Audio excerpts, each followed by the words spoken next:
Bharatiya Janata party की चुनावी रणनीतियां एक जटिल गणित की तरह होती हैं, जिसमें हर कदम अलग चुनाव की बिसात पर बिछाया जाता है। राजनीतिक गलियारों में इस समय एक दिलचस्प चर्चा चल रही है। अगर भाजपा दिल्ली में जीतती है तो वो 2027 में उत्तर प्रदेश हार सकती है। लेकिन इस चर्चा के बीच एक और बड़ी थ्योरी उभर रही है, अमित शाह का खुद को 2029 के लिए प्रधानमंत्री पद के संभावित दावेदार के रूप में प्रस्तुत करना।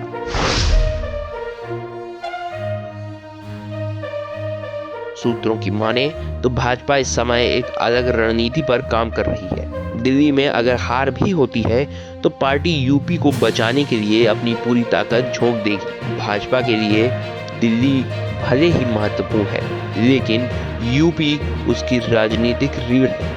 इसलिए अमित शाह का ध्यान पूरी तरीके से यूपी पर केंद्रित है। इसके पीछे मुख्य कारण ये है कि अमित शाह 2029 के लोकसभा चुनाव में प्रधानमंत्री पद के प्रबल दावेदार बनने की तैयारी कर रहे हैं। इसके लिए उन्हें ये सुनिश्चित करना होगा कि यूपी में भाजपा की सरकार 2027 में भी बनी रहे।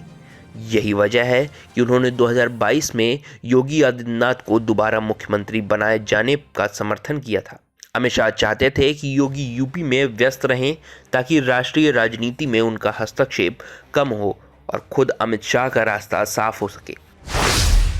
योगी आदित्यनाथ को यूपी में ही क्यों रखना चाहते हैं अमित शाह? योगी आदित्यनाथ की लोकप्रियता केवल यूपी तक सीमित नहीं है। हिंदुत्व के एक मजबूत चेहरे के रूप में उनकी छवि पूरे देश में बनी हुई है। ऐसे में यदि योगी राष्ट्रीय राजनीति में सक्रिय हो जाते हैं तो अमित शाह की प्रधानमंत्री बनने की राह मुश्किल हो सकती है। इसलिए शाह ने 2022 में उन्हें यूपी में बनाए रखने के लिए रणनीति अपनाई थी। यूपी का मुख्यमंत्री वही व्यक्ति होना चाहिए जो अमित शाह के नियंत्रण में रहे। योगी आदित्यनाथ स्वतंत्र निर्णय लेने के लिए जाने जाते हैं, लेकिन अमित शाह ने उन्हें बार बार संघ और संगठन के नाम पर अनुशासित करने की कोशिश की थी। अगर यूपी में 2027 में भाजपा जीत जाती है तो अमित शाह के लिए ये एक बड़ी उपलब्धि होगी।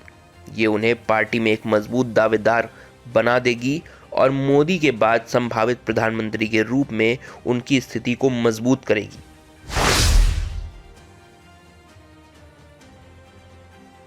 यूपी के साथ साथ भाजपा अब बिहार पर भी फोकस कर रही है। अमित शाह इस बात को अच्छी तरीके से समझते हैं कि यूपी और बिहार दोनों को मिलाकर लोकसभा में 120 से अधिक सीटें हैं। यदि भाजपा 2024 में बिहार को फिर से गठबंधन के जरिए अपने साथ जोड़ने में कामयाब होती है तो 2029 के लिए ये एक मजबूत आधार बना सकती है। यही कारण है कि भाजपा बिहार में फिर से नीतीश कुमार के साथ जाने की संभावनाओं पर विचार कर रही है। इससे न केवल बिहार में सत्ता संतुलन बना रहेगा, बल्कि यूपी में भी यादव और मुस्लिम वोट बैंक का ध्रुवीकरण रोकने में मदद मिलेगी।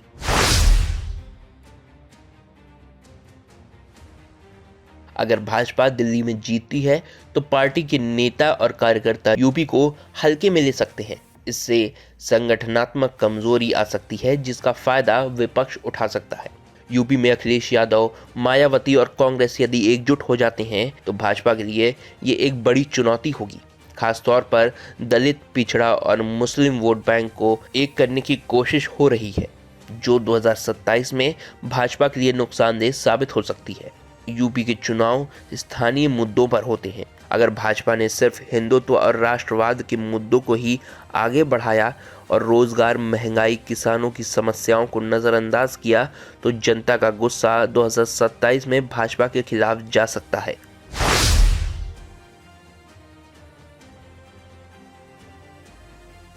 अमित शाह की ये रणनीति तभी सफल होगी जब नरेंद्र मोदी 2029 में चुनाव नहीं लड़ते हैं।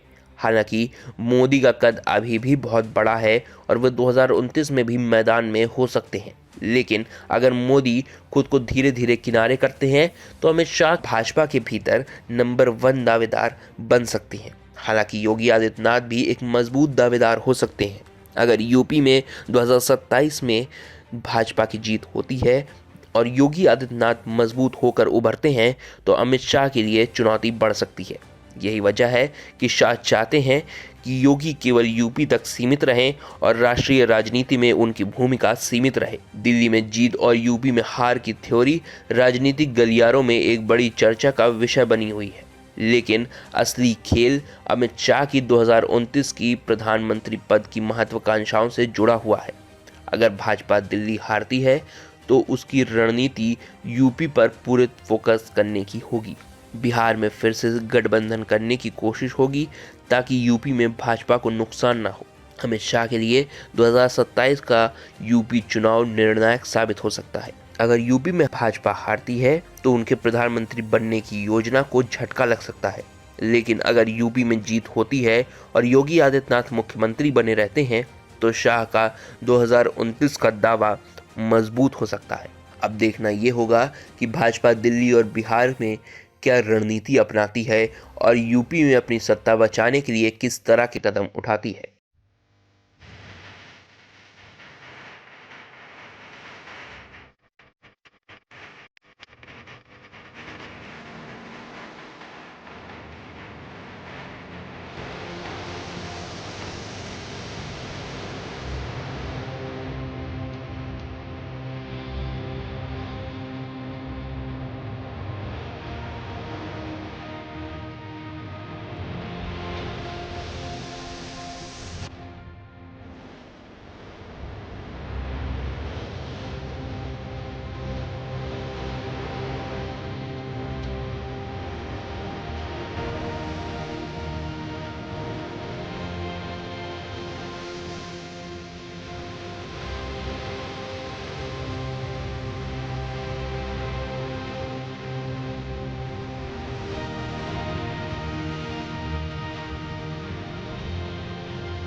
और आप हमसे जुड़े रहने के लिए सब्सक्राइब करें YouTube पर, फॉलो करें ट्विटर पर और लाइक करें Facebook पर। और ज्यादा जानकारी के लिए आपको टाइप करना होगा सिर्फ न्यूज नशा।